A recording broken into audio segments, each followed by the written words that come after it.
The number of whooping cough cases right now is on the rise in the state of Iowa. So Mercy Medical Center and the Linn County Health Department are teaming up to build basically bubbles of safety around babies. Nurse Amy Wright is here. She's a mom of 5, so she knows this subject matter well. She's here to explain that cocooning initiative.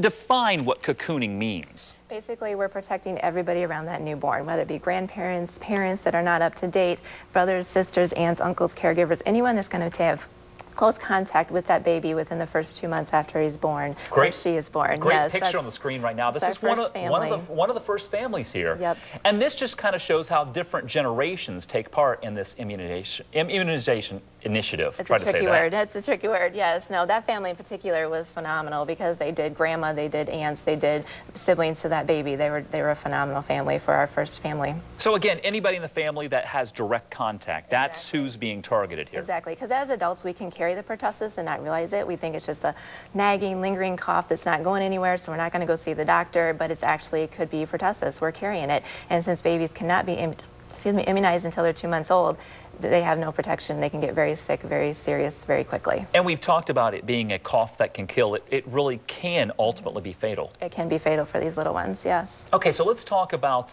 who you're targeting, what kind of families, and just how it works. Do you have to sign up? What do you have to do? Basically, upon admission to the hospital, the admitting nurse and the labor nurse will go ahead and talk it over with the family and say, we have this program available. It's available for anybody, whether they have insurance or not have insurance.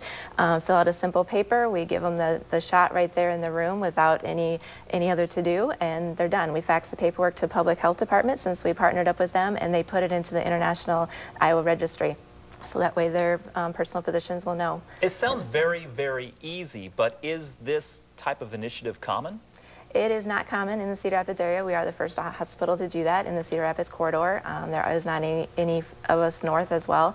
So we are the first hospital to do it. It is recommended by the CDC to do it, so there are larger hospitals in the United States that have done it. I got to admit, Dad there does not look too excited to be rolling up his sleeve, but it's for a good reason. He knew it's for a good cause. Yeah, look at the look on Dad's face. It's okay though, and it doesn't hurt. It doesn't, you know, this isn't one of those immunizations where you walk around with your arm in a sling afterward, right? No, it is not. No, and there is some misconceptions that actually people were immunized in 2008 after the floods when actually they only received the tetanus. And so this has the tetanus and the pertussis in it. So there's some misconceptions in the Cedar Rapids area. Let's talk about maybe expanding this out. Is there a consideration maybe for some older kids maybe later on into this effort? If they're older than 11, we will do it. They're on the birthplace, yep. If they're younger than that, they need to see their family physician or go to the Linn County Public Health Department to get their shots. Okay, and we mentioned that the number of cases right now is on the rise. Is that typical for this year, or is it an increase that we should be especially concerned about? It's typical for this year because everybody's inside, everybody's sharing germs. We've been lucky this year because it's been a little bit warmer than normal, but as it continues to get colder, we'll see a rise again more than likely. Okay, Amy, we appreciate you being here. Again, a mom of 5. She knows the subject matter very well, doesn't she? It's a great way to basically build a bubble of safety around your baby. We appreciate you being here.